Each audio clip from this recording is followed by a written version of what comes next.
Misterios al atardecer ha llegado, y ahora por Armonía Digital 91.7 y en todas sus retransmisoras en la región Ancash. Una puerta a los enigmas y a la buena música en la FM de Ancash, con Fernando Chapi Martínez. ¡Ey! ¡Más respeto! Bienvenidos amigos a una edición más de Misterios al Atardecer a través de 99.5 en el sur de Lima, Radio Los Andes, y en la región Ancash, 91.7 en Huaraz, 100.5 en Casma, 91.9 en el sur de los Conchucos, 106.1 en Recuay, Cataquitica, Pampa, Radio Armonía Digital. Por ambas vías y en ambos lugares nos estamos escuchando. Quiero desearles que independientemente del día en el que escuchen esto, o ya sea que incluso lo escuchen a través de mi canal de YouTube, Misterio Infinito Perú, pues estén todos bien de salud, tanto no solo quienes me escuchen, sino todo su entorno en general. Estamos viviendo tiempos bastante difíciles, así que pues desde aquí todas las energías positivas y que Dios me los siga cuidando, me los siga guardando. ¿De qué vamos a hablar al inicio de este programa? Ustedes saben que Misterios al Atardecer es principalmente enigmas, cuestiones que van por el fenómeno ovni, el fenómeno paranormal y otras más también. Los enigmas no se agotan solamente en esos dos tópicos. ¿Qué cosa?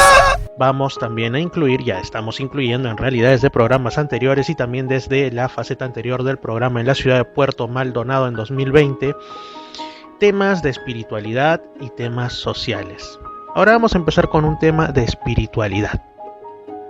Les hablé del libro de Urantia en un programa anterior y les dije que en siguientes ocasiones les iba a volver a mencionar sobre este. Pues bien, para quienes no hayan escuchado los anteriores programas, les resumo. El libro de Urantia es conocido por sus seguidores, entre los cuales yo me cuento, como la quinta revelación epocal. Una revelación que descendió, se materializó, mejor dicho, para la humanidad entre mediados de la década del 20 y mediados de la década del 30 del siglo pasado, del siglo 20, en Chicago, Illinois, Estados Unidos. Dicho así, suena como que pues es una cuestión más de iluminados, como el libro tal o cual. No quiero mencionar nombres concretos porque no es mi deseo ofender a nadie que pueda estar en esas líneas espirituales, pero creo que todos ya sabemos a qué me refiero, ¿no? Pero no es así. El libro de Urantia es completamente distinto, es un libro de 2097 páginas, dividido en documentos que tratan desde la naturaleza de Dios en formas novísimas, en formas que no son copiadas de anteriores filosofías ni de nada por el estilo, por más que algunos detractores quieran hacer parecer lo contrario. Te trata sobre la historia del planeta, la conformación de los universos en plural y sobre la figura de Jesús de Nazaret.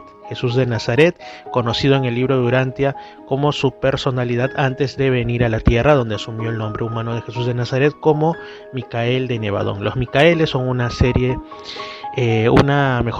un tipo de seres espirituales, que cada uno es, vamos a llamarlo así, un hijo creador del Dios superior, del Padre Universal, que tiene a su cargo un universo. Nuestro universo se llamaría Nevadón y el Micael que gobernaría nuestro universo, por ende, sería conocido como el Micael de Nevadón. Encarnó aquí en la tierra hace algo de 2000 años como Jesús de Nazaret.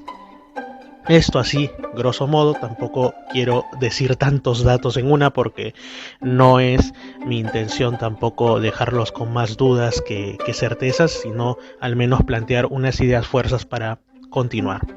Pues bien, la persona que estuvo al mando de la comisión de contacto, después de lo que se llamó el foro, es decir, del grupo de seres humanos que estuvo alrededor como testigos presenciales, como que movilizaron el tema también después de la difusión de estas revelaciones venidas de instancias espirituales, fue el destacado psiquiatra y también pionero de la psicología, William Samuel Sadler.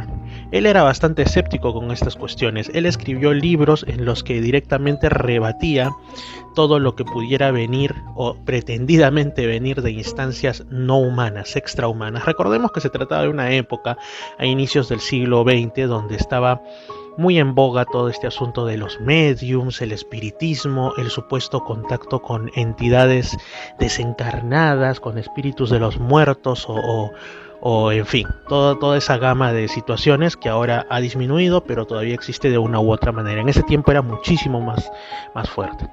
En un programa anterior, por ejemplo, yo les pasé una canción de un grupo español llamado Ectoplasma, ¿no? Que es un grupo que ya no existe, que tiene un tema amor por lo paranormal, y les comenté que justamente ese nombre ectoplasma lo habían tomado de una sustancia supuesta que los mediums decían que salía de sus bocas, salía de distintas partes de sus cuerpos y que era como la conformante de los espíritus al materializarse, de los fantasmas, ¿no? Bueno, todo esto viene de esta época en la que el espiritismo era estaba en boga, simplemente. Y el Dr. William Sadler explicó científicamente y también desentrañó fraudes al respecto. No todo lo que parezca paranormal o misterioso lo es en el fondo. Hay, claro, un tipo de elementos que no podemos llegar a explicar hasta ahora, pero quizá en algún momento logremos tener una mejor comprensión. De momento son inexplicados, pero muchos otros son, por supuesto, equivocaciones, fraudes, en fin, confusiones, trucos de la mente, travesuras de la mente. Travesuras de la mente es de lo que les voy a hablar ahora, en el sentido de que se trata de un libro que el Dr. William Sadler justamente escribió y que el título en inglés, y disculpen mi poco dominio de la pronunciación del idioma anglo, es The Mind at Mischief. Traducido de una manera literal sería algo así como la mente en travesura o la mente en la travesura. De una manera más armónica ha sido transferido al español como las travesuras de la mente. Entonces, en este libro, que fue de referencia y consulta para, digamos, los siguientes años después de su escritura, fue escrito en 1929, cuando el Dr. William Sadler ya estaba involucrado en la recepción, la materialización de los escritos que posteriormente serían compilados como el libro Durantia, pues él seguía haciendo producción científica, como psiquiatra que era, ¿no? Como pionero de la psicología también. Y este libro, The Mind at Mischief, que hasta ahora está en algunas bibliotecas, sobre todo allá de Estados Unidos, él desentrañaba y daba también casos prácticos sobre lo que él se había encontrado en su investigación, por ejemplo, de fenómenos como la telepatía, la mediumnidad, la escritura automática. Y hay un caso que a él le llama poderosamente la atención y que a nosotros también nos debería llamar la atención como personas interesadas en el misterio, porque hasta ahora se habla, aunque mucho menos que en ese entonces, de escritura automática de individuos, hombres y mujeres, que dicen que pueden entrar en trance y en determinado momento es como que algo toma posesión de su mano, están en un estado alterado de conciencia y de pronto empiezan a escribir o a dibujar distintas cosas que al parecer vienen desde instancias más allá de lo físico y no dependen de ellos. Pero poco se habla de la comunicación, la conversación, mejor dicho, la conversación automática. Y este es un fenómeno del cual nos habla en The Mind at Mischief el Dr. William Sadler, y es lo que les voy a leer a continuación para que lo escuchen directamente de la fuente. Y posteriormente también nos habla de un casito interesante, ni más ni menos que la referencia que él hizo sobre lo que estaba pasando con las revelaciones de Urantia, que trascendían su mente científica y un tanto materialista en esos momentos, y pues lo puso en el apéndice de aquel libro. Por eso es que The Mind at Mischief es especialmente interesante para quienes, digamos, le tenemos cierto aprecio y nos inquietan estos temas. Voy a leerles a continuación. Un extraño caso de conversación automática, como indicación de que todas nuestras experiencias se conservan en la memoria y como demostración de que cualquier cosa en la memoria, incluso en el inconsciente, se puede recordar y encontrar expresión tanto en el pensamiento como en las palabras, citaría el caso de un paciente que sufre de epilepsia jacksoniana, de la que he informado en otro lugar. Este caso singular es el de hablar automáticamente. En el momento en que este paciente, el señor C, fue operado, tenía unos 30 años. Su salud general era buena, nunca había pasado por ninguna enfermedad grave. 4 años antes de estar bajo nuestra observación, había estado involucrado en una pelea con un hombre armado, quien le propinó un fuerte golpe en la cabeza con una culata. Poco tiempo después de este accidente, desarrolló un caso típico de epilepsia jacksoniana. Inmediatamente después de cada ataque epiléptico, parecía estar en un estado de aturdimiento, durante el cual a menudo se involucraba en aventuras extraordinarias, incluso hasta el punto de salir a la calle de noche y detener a los peatones a punta de revólver. A medida que pasaba el tiempo, estos ataques de locura posepiléptica se volvían cada vez más graves y duraban más tiempo. Durante los periodos de aberración mental que siguen a sus convulsiones, el paciente se alejaba de su casa a veces durante 2 o 3 días. Fue durante uno de estos periodos de vagabundeo, en el que él era solo semiconsciente de lo que estaba haciendo, que lo recogieron y lo llevaron a la institución donde pude hacer las observaciones aquí registradas. Poco después de ser colocado en su cama y bajo vigilancia, el paciente comenzó a hablar de manera aparentemente racional y cronológica. Sus ojos rara vez se movían, su mirada estaba fija y concentrada al frente. Pronto pareció que estaba contando una sección de su experiencia de vida en orden cronológico, hora tras hora y día tras día. Todo salió bien mientras hablaba hora tras hora, solo exigiendo que le humedecieran los labios de vez en cuando, hasta que llegó el momento de su vida marcado por la pelea en la que golpearon en la cabeza con la culata, después de lo cual fue presa de inmediato de un paroxismo de convulsiones de extraordinaria gravedad y duración. Se necesitaron 4 hombres poderosos para sujetarlo en la cama en este momento, o más bien en la cama, porque el colchón y los resortes se precipitaron rápidamente al suelo. Inmediatamente después de uno de estos paroxismos, el paciente comenzaba a hablar en un tono de voz moderado, algo monótono, sobre sus experiencias, pensamientos y actos. Comenzaría algún lunes por la mañana estirando los brazos como al despertar en la cama. Hablaba con mucha claridad al expresar sus pensamientos principales, mientras que rápidamente arrastraba las palabras sobre numerosos asuntos sin importancia. Recuerdo que en una ocasión solo se necesitaron unos 20 minutos para pasar por la experiencia de un día, y durante este breve tiempo repitió en voz alta sus principales pensamientos, y describió o ilustró en una pantomima abreviada sus principales actos. A veces movía las manos durante estas narraciones, pero nunca se comprometía a levantarse de la cama, acostado en silencio sobre su espalda y hablando continuamente. Pasaría por la experiencia de un día en 10 minutos a media hora, dependiendo de cuán recientes fueran los hechos, y al completar la historia de cada día, aparentemente tenía sueño, y después de unos pocos segundos de silencio, que parecería corresponder con el sueño de aquella noche, se despertaba, bostezaba, estiraba los brazos hacia arriba, bostezaba de nuevo, e inmediatamente comenzaba la narración de los pensamientos y acciones del día siguiente de su vida. Amigos, al escuchar esto, es fácil comprender el porqué del título del libro que nos ocupa, del libro del Dr. William Sadler, Las travesuras de la mente o La mente en la travesura.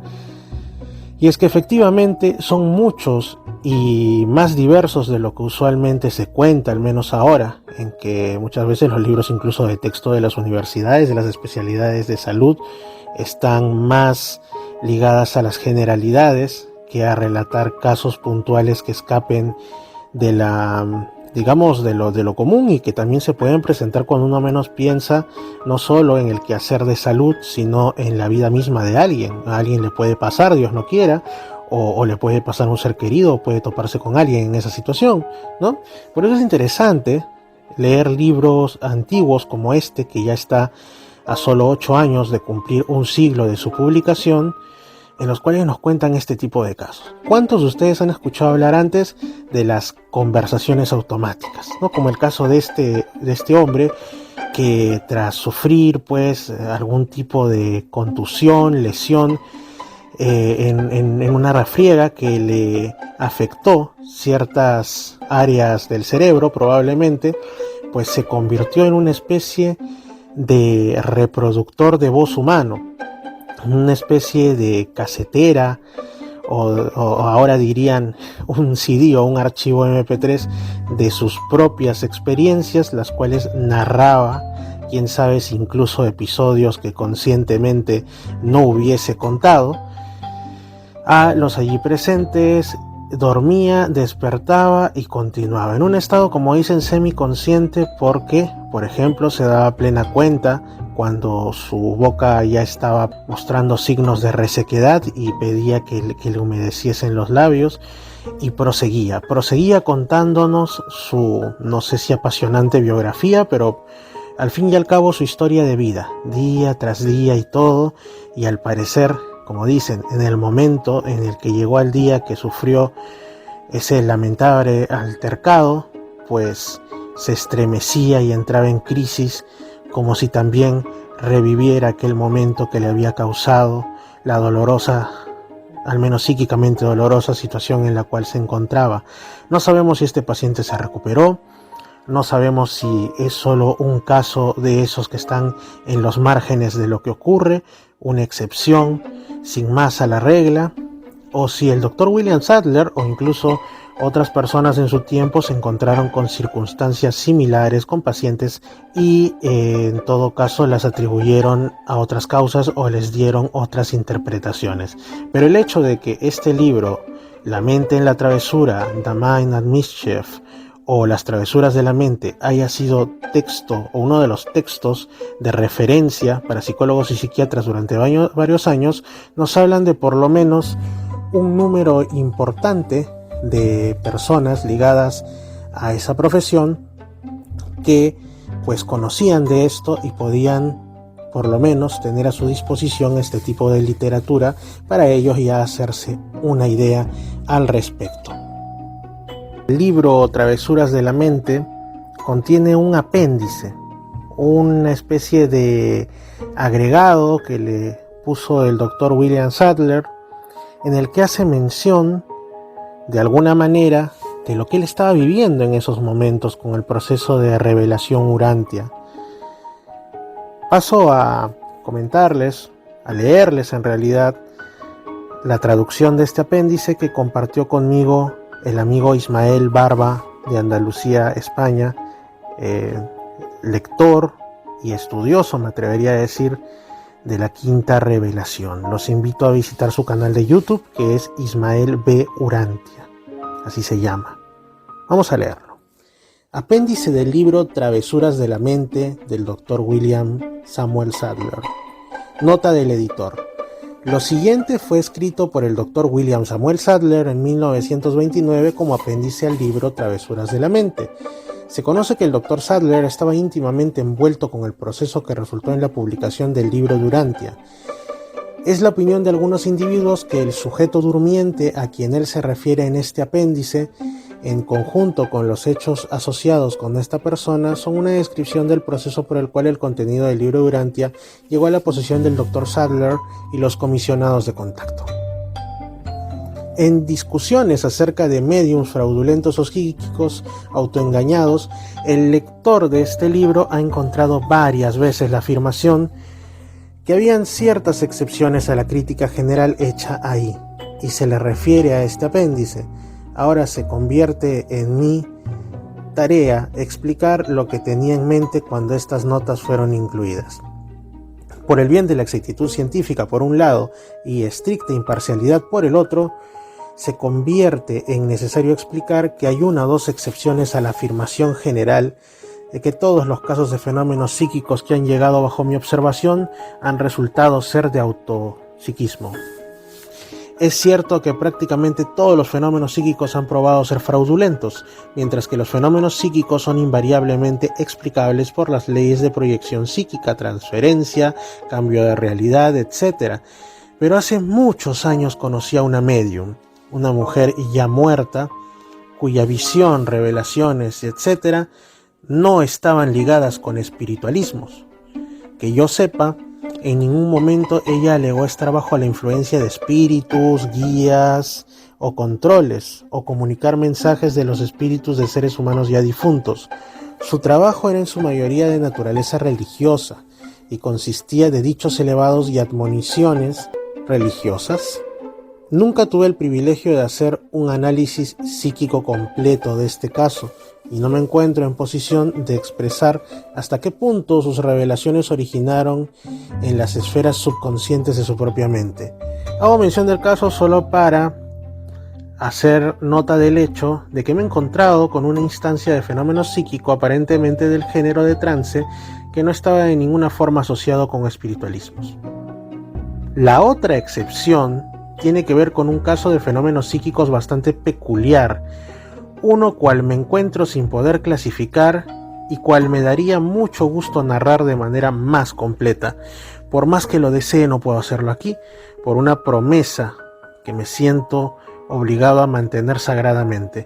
En otras palabras, he prometido no publicar este caso durante la vida del individuo. A causa de sus características interesantes, espero algún día obtener modificación de esta promesa y poder reportar este caso de manera más extensa. Hice contacto con este durante el verano de 1911 y lo he tenido bajo observación más o menos desde entonces. Nota mía, estamos hablando del año 1929, es decir, que llevaba algo menos de dos décadas, algo de 18 años de observación hacia el sujeto durmiente. Bueno, continuó con la lectura. Habiendo estado presente en probablemente 250 sesiones nocturnas, muchas de las cuales fueron atendidas por un estenógrafo quien tomó notas extensas. Un estudio completo de este caso me ha convencido de que no es uno de trance ordinario. Mientras el dormir parece normal, es muy profundo y hasta ahora no hemos podido despertar al sujeto mientras se encuentra en ese estado, pero el cuerpo nunca está rígido y el comportamiento del corazón nunca es modificado, aunque la respiración es interferida de manera marcada. Este hombre está completamente inconsciente, totalmente ajeno a lo que ocurre, a menos que se le cuente posteriormente, nunca sabiendo que ha sido una clase de cámara de compensación para él ir y venir de presuntas personalidades extraplanetarias. De hecho, su actitud es más o menos indiferente a todo lo ocurrido y demuestra una sorprendente falta de interés en estos asuntos mientras ocurren de cuando en cuando. En ninguna forma son estas visitaciones nocturnas como las sesiones asociadas con el espiritualismo. En ningún momento durante el periodo de observación de 18 años ha habido comunicación de alguna fuente que diga ser el espíritu de algún ser humano difunto. Las comunicaciones han sido escritas o las cuales tuvimos la oportunidad de escuchar habladas son hechas por un gran número de presuntos seres que alegan venir de otros planetas para visitar este mundo, para detenerse aquí de visita como estudiantes con propósito de estudio y observación mientras están en camino de un universo a otro, de un planeta a otro. Estas comunicaciones surgen más con presuntos seres espirituales quienes pretenden haber sido asignados a este planeta para cumplir con funciones de variadas índoles. 18 años de estudio e investigación cuidadosa han fracasado en revelar el origen psíquico de estos mensajes. Yo me encuentro en este momento justo donde estaba cuando comencé. Psicoanalistas, hipnotismo, comparación intensiva, todos fallan en demostrar que los mensajes de este individuo tienen origen en su propia mente. Mucho del material obtenido a través de ese sujeto es muy contrario a sus hábitos o pensamientos, a la manera en que ha sido educado y a su completa filosofía. De hecho, mucho de lo que hemos obtenido, hemos fallado en encontrarlo, en algo de su naturaleza en existencia. Su contenido filosófico es muy nuevo y no hemos podido encontrar donde gran cantidad de este haya encontrado expresión humana previa.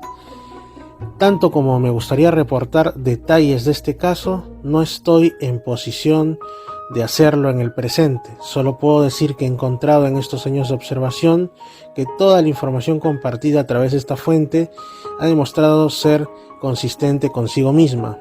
mientras hay una diferencia considerable en la calidad de las comunicaciones, esto es razonablemente explicado por una diferencia en estado de desarrollo y orden de las personalidades que están llevando a cabo las comunicaciones.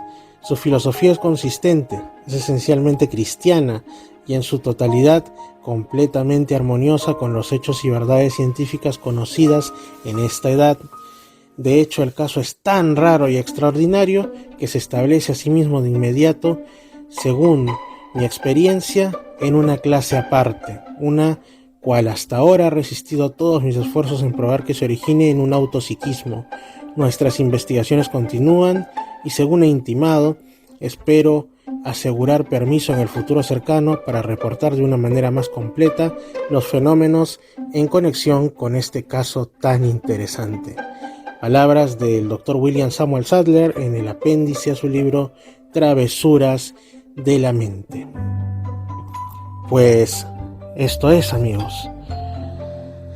Ese es el punto de inicio de las reflexiones del Dr. William Sadler, en el sentido de reflexiones puestas por escrito y que llegaron a otras personas, ¿no?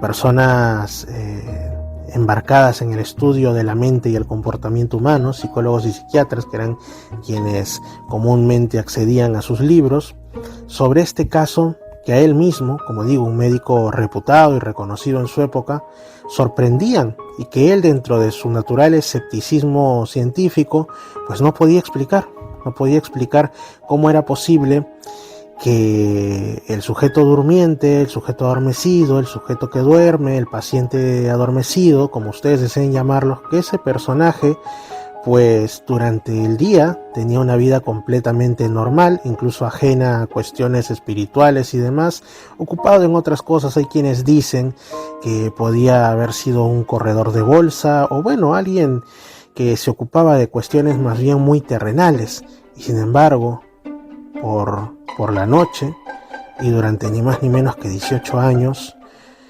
dormía plácidamente, pero a través de su boca salían palabras que no eran de este mundo, palabras que probablemente venían de instancias espirituales superiores, de seres algunos que estaban de visita por estos lares, por la tierra. Hoy hablaríamos de extraterrestres visitantes que vienen aquí a casi en una cuestión de turismo interestelar a ver qué hay en nuestro mundo, pero que se comunicaban a la manera que narra el Dr. Sadler a través de este individuo, utilizando no sé si su cuerpo, pero por lo menos sí su voz, su entonación y sus cuerdas vocales, y diciendo distintos tipos de mensajes respecto a variados temas. Esto no es la revelación de Urantia en sí, no es que la revelación de Urantia saliera por boca del sujeto durmiente durante sus sueños y que así fuese puesta por escrito por algún secretario o una persona que se dedicara a transcribir. No. Estos eran mensajes previos de comunicación con estas entidades viajantes y también con seres espirituales de distintas categorías, a quienes en muchos casos se les establecían preguntas y ellos respondían por boca del sujeto durmiente y empezaban a revelar detalles de un universo que iba mucho más allá de incluso las más atrevidas teorías científicas o espirituales de los años 20 y me atrevería a decir incluso del tiempo presente. Es así como, pasado algún tiempo y en base a otros acontecimientos como la propia materialización de los documentos que posteriormente fueron compilados y sacados en publicación como el actual libro de Urantia, que el Dr. William Sadler y un grupo de personas, la mayoría de mente científica, y otras personas más, pacientes suyos, etcétera, su esposa, empiezan a ver estos documentos de una manera primero crítica, estudiarlos, a ver el contenido, y se sorprenden tanto que dicen que lentamente algunos de ellos, sobre todo la esposa del Dr. Sadler, empieza ya no solamente a considerarlos, sino a creer en ellos. Quizá la esposa del Dr. Sadler, también una destacada profesional, fue la primera creyente en la nueva revelación para estos tiempos por parte de entidades espirituales bajo el patrocinio de lo más elevado que pueda haber en el mundo espiritual, diríamos incluso del mismo Dios y de Jesús. Y pues esto fue algo que cuando ocurrió no le gustó tanto al Dr. Sadler. Recordemos, una persona de mentalidad científica. Entonces él lo que hizo fue en determinada ocasión hacer una prueba para ver si realmente esto obedecía al poder o a las capacidades de entidades no humanas. Y él tenía pues su bóveda de banco súper segura, a la que solo él tenía acceso, y ahí pone pues, ¿no? Y espera que ahí se materialicen a pedido los documentos de las preguntas que estaba haciendo y todo esto, que conformarían también parte del libro de Urantia. Y cuando va a ver, se da cuenta que dentro de esa bóveda de banco súper segura, a la que nadie había accedido, pues están los documentos materializados, y con una nota incluso que dice que por favor no volviera a hacer eso, porque esos documentos habían cumplido con ser materializados, pero que igual los seres al cargo habían tenido algunos inconvenientes por lo, digamos, trabajoso del proceso, ¿no? Entonces ya con esto, dudas disipadas, de ahí también las personas que conformaban pues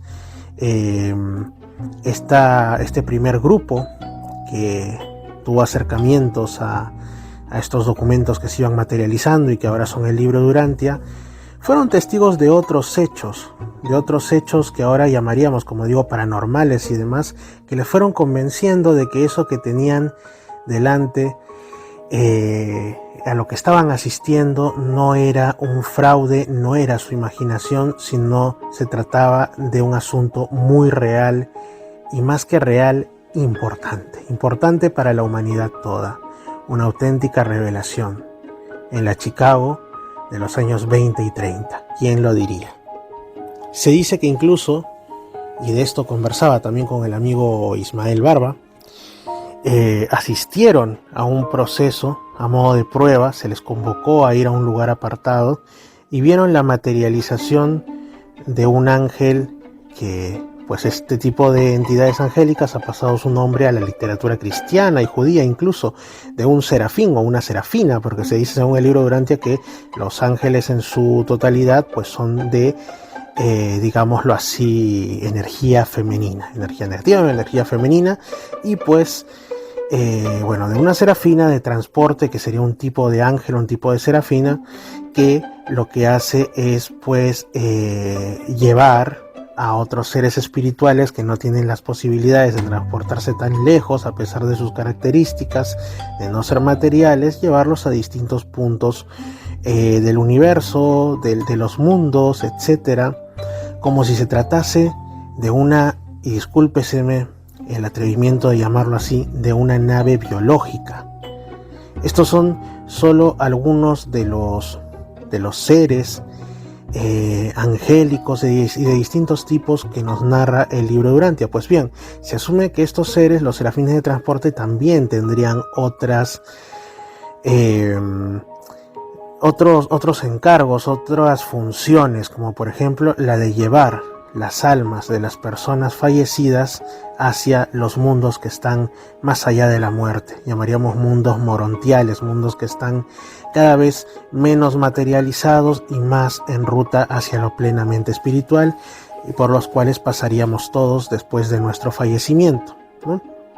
Entonces, lo que observaron como una especie de prueba ya definitiva, que si no crees con eso, no crees con nada prácticamente, de que lo del libro de Urantia era un tema espiritual y un tema sobrenatural, sobrehumano en todo caso, se materializó, dicen, en un área apartada a la cual asistieron, una de estas serafinas de transporte que estaba llevando en su interior a seres de un planeta, digamos a los cuerpos de alguna manera no en físico, sino digamos como adormecidos y a la vez un tanto espiritualizados, de seres de un planeta extraterrestre, es decir, observaron extraterrestres en el interior de estas serafinas que pues el planeta se había colapsado, se había vuelto inhabitable o incluso quizá había sido destruido por alguna catástrofe, y entonces estas serafinas los estaban llevando masivamente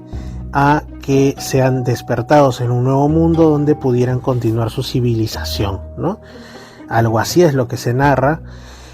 Hay un libro incluso sobre esto, y obviamente nos imaginamos el rostro del doctor William Samuel Sadler y los demás miembros que estaban ahí presentes, que se estaban topando cara a cara con lo imposible. ¿Cómo era esto factible?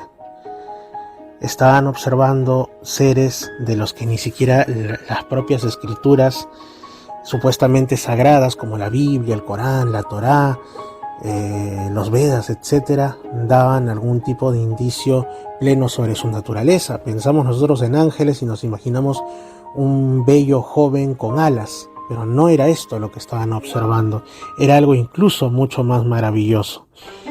Y quizá podía ser esta también la explicación a esos casos de los famosos avistamientos, tanto desde los inicios de la humanidad como hasta hoy, de determinados objetos voladores, supuestos objetos voladores no identificados, que parten de la Tierra hacia los cielos a toda velocidad y son sumamente luminosos, o incluso de episodios registrados en la Biblia como el de el profeta Elías, que supuestamente fue llevado por un carro de fuego, obviamente una imagen alegórica.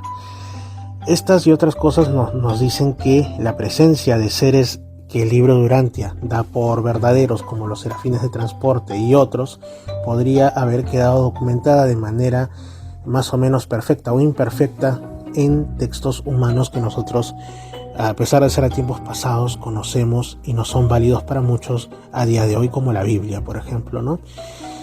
Esto nos plantea en realidad muchas cosas que ya las estaba hablando con el amigo Ismael Barba y que probablemente las presente aquí en el programa en un futuro, respecto a ¿son acaso muchos de los objetos voladores no identificados u ovnis simplemente algo muy distinto de lo que la teoría prioritaria, o la hipótesis, mejor dicho, prioritaria, o más que prioritaria, principal y más extendida nos indica? Es decir, que no se trata siempre de naves de otros mundos, sino de algo similar a naves, sí, pero llamaríamos naves vivas, más que biológicas, que era el término que se me ocurría, naves vivas, en este caso auténticos ángeles que tras arropar, por decirlo así, tras abrazar cariñosamente con sus enormes alas, por decirlo de alguna manera humana, aunque no serían exactamente alas, sino una especie de extensiones de su naturaleza, a las almas o a los seres espirituales a quienes quieran transportar, pues cogían una velocidad, dicen que una velocidad alrededor de 200.000 veces más de la que tiene la luz, es decir, cuestiones totalmente incomprensibles para el ser humano, y obviamente al estar más allá de la velocidad de la luz, incluso la ciencia actual nos dice que es imposible llegar a esas velocidades, pues llegan a ser invisibles al ojo humano, ¿no? Así que por eso no los veríamos tan a menudo, salvo cuando aminoran la velocidad o por algún motivo deciden dejarse ver o fotografiar por los seres humanos. Dicen que esta sería una posible explicación para lo que actualmente llaman los ovnis cilíndricos, que en muchas ocasiones no se trata, no hay testimonios tanto de que se vean cilindros metálicos, sino básicamente líneas de luz como las que se han observado, por ejemplo, en el volcán, entrando y saliendo del volcán Popocatépetl de México, entre otras montañas, incluso aquí en Perú, o de cerros que no son volcánicos, pero bueno, tienen algún tipo de actividad en su interior o algún tipo de cualidades magnéticas, mineralógicas, etcétera, o incluso el propio Cerro Yaya de Chilca, que hay algún testimonio por ahí de una especie de cilindro de luz que salió de su interior en cierta ocasión, o naves de este tipo que han sido observadas muy cerca de ahí. Podría tratarse de, digamos, este tipo de entidades espirituales. Es una posibilidad que le extraemos de este texto, que les digo, el libro de Urantia, que se los recomiendo ampliamente.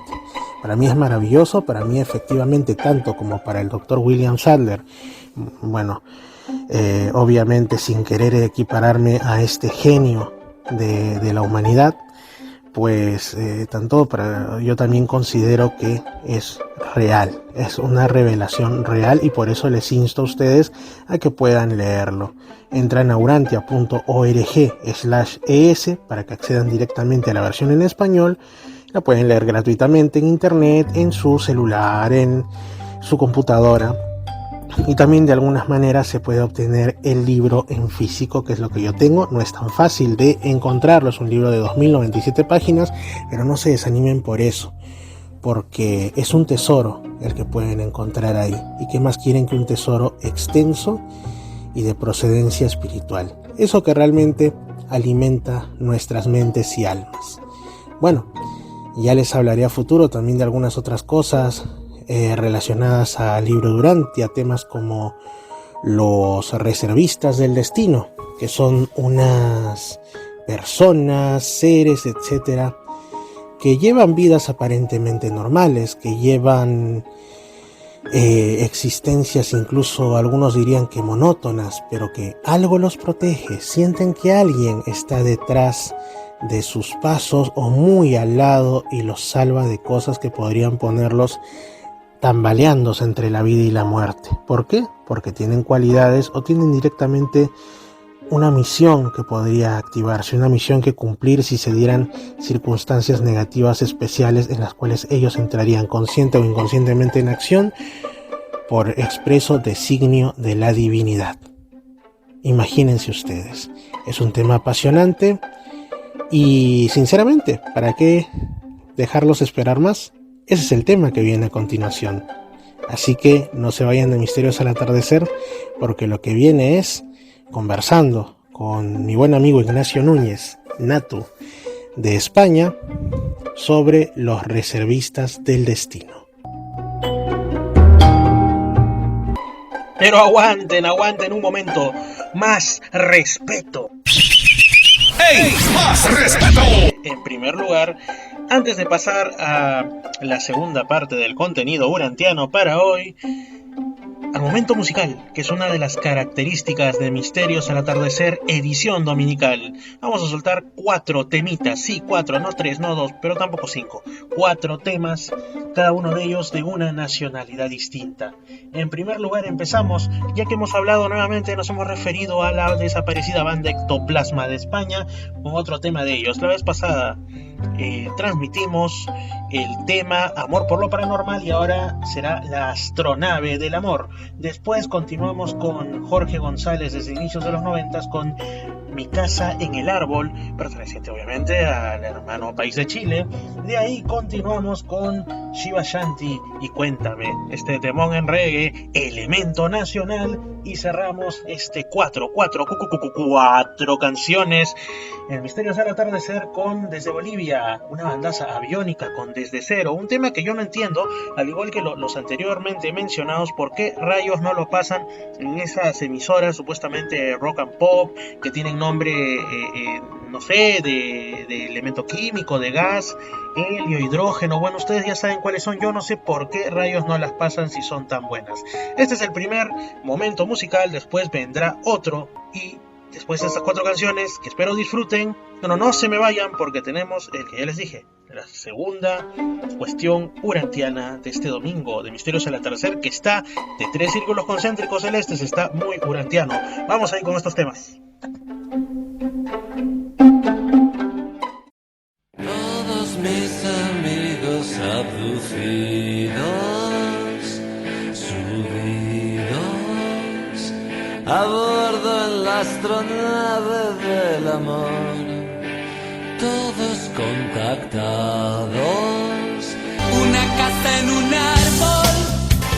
Es Misterios al Atardecer con Fernando Chapi Martínez en 91.7 Huaraz, 100.5 Casma.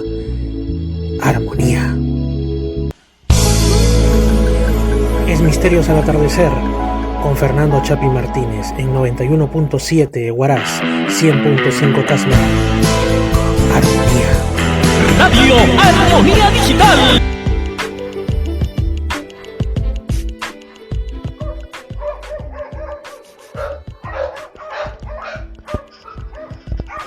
Amigos, ¿lo escuchan?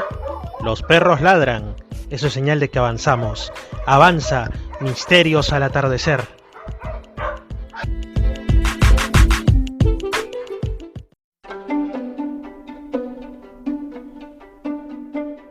Me encuentro aquí ni más ni menos que en conexión directa desde Valencia, España, dentro de su casa rodante, la casa rodante del misterio y los enigmas, con Ignacio Núñez, también conocido por los amigos de Planeta Urantia, por muchos lectores del libro de Urantia, como Natu Nano. ¿Qué tal? ¿Cómo estás, Natu? ¿Cómo te va? Un abrazo, Fernando, desde la Zamunda Rodante, y un abrazo a todos los de Planeta Urantia y a los de Misterio Infinito Perú.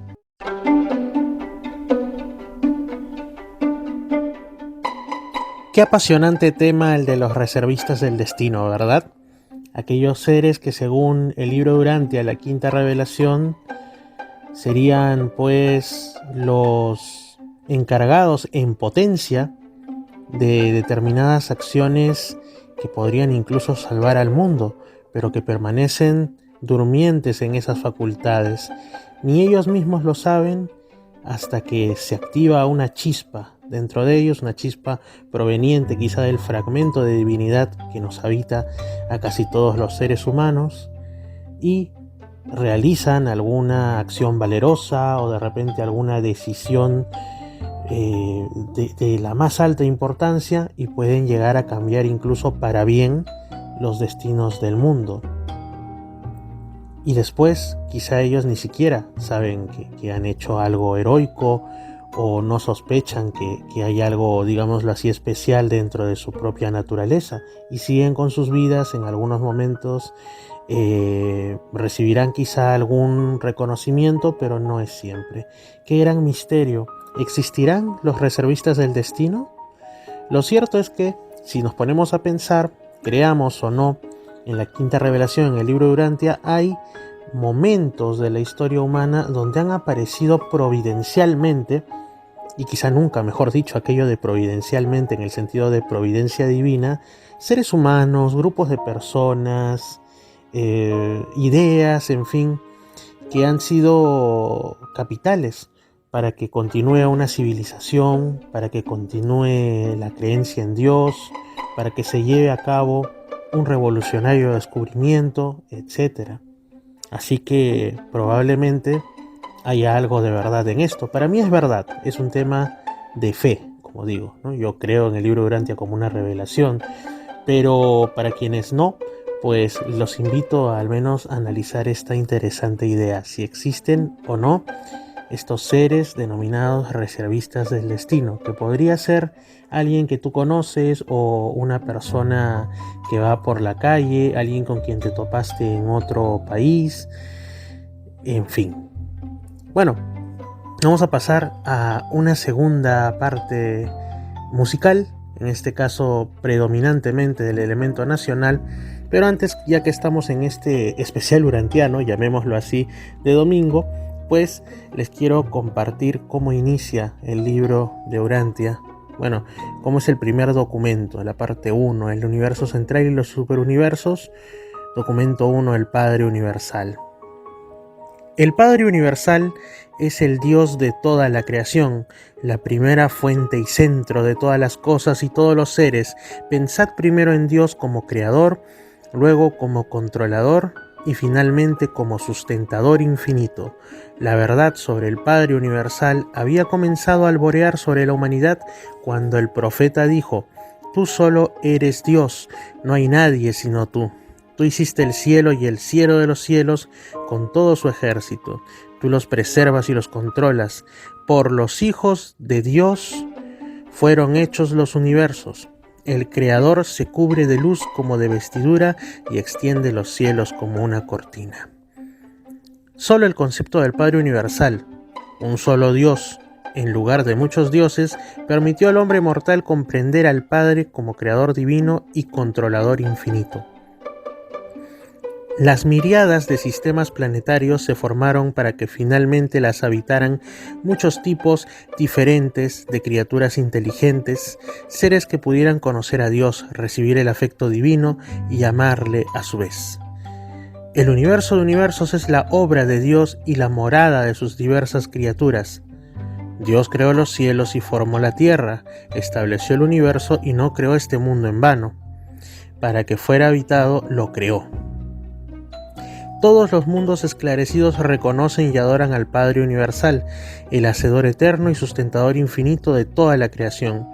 Las criaturas volitivas de universo tras universo han emprendido el largo, muy largo viaje al paraíso, que es el desafío fascinador de la aventura eterna de llegar a Dios el Padre. La meta trascendente de los hijos del tiempo es encontrar al Dios eterno, comprender la naturaleza divina, reconocer al Padre Universal.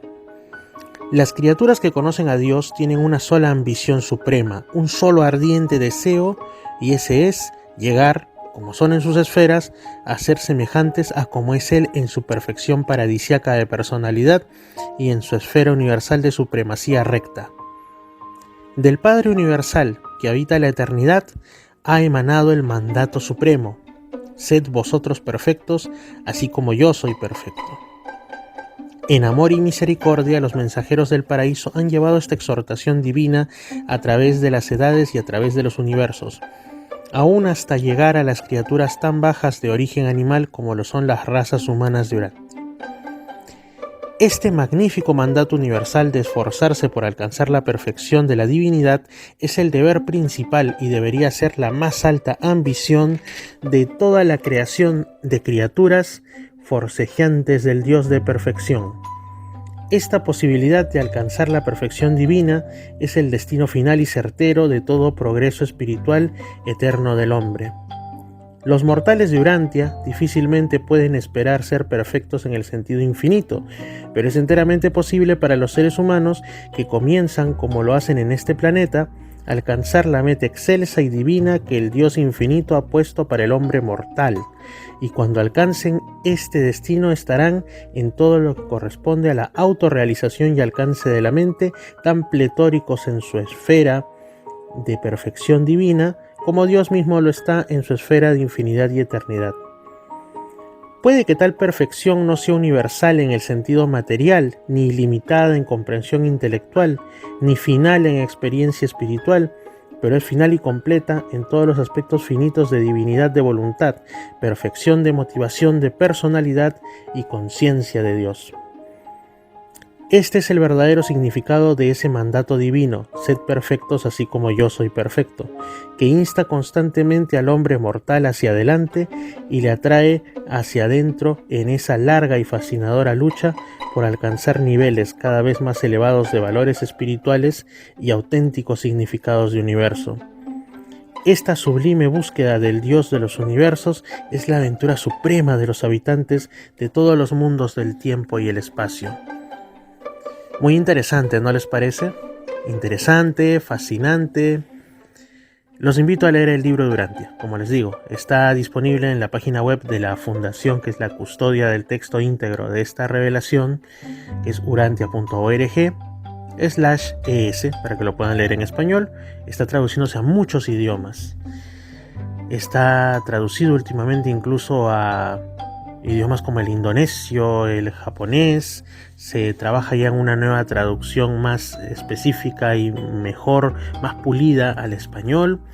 Y pues hay en muchos otros idiomas y se espera que llegue a otros tantos más, si es posible, en algún momento que llegue pues como lo que llaman la gran comisión, ¿no? De expandir el conocimiento de Dios y de Jesús a toda la tierra habitada. Así que pues un fuerte abrazo y vamos ahora con la segunda sección musical del programa.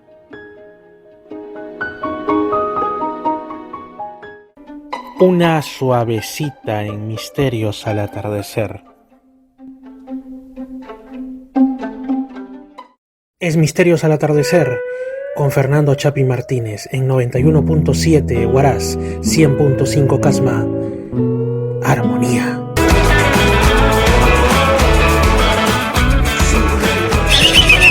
¡Ey! ¡Más respeto! ¡Tú estás escuchando Radio Armonía Digital! ¿Qué cosa? Es Misterios al atardecer con Fernando Chapi Martínez en 91.7 Huaraz, 100.5 Casma. Armonía. luna suavecita en misterios al atardecer.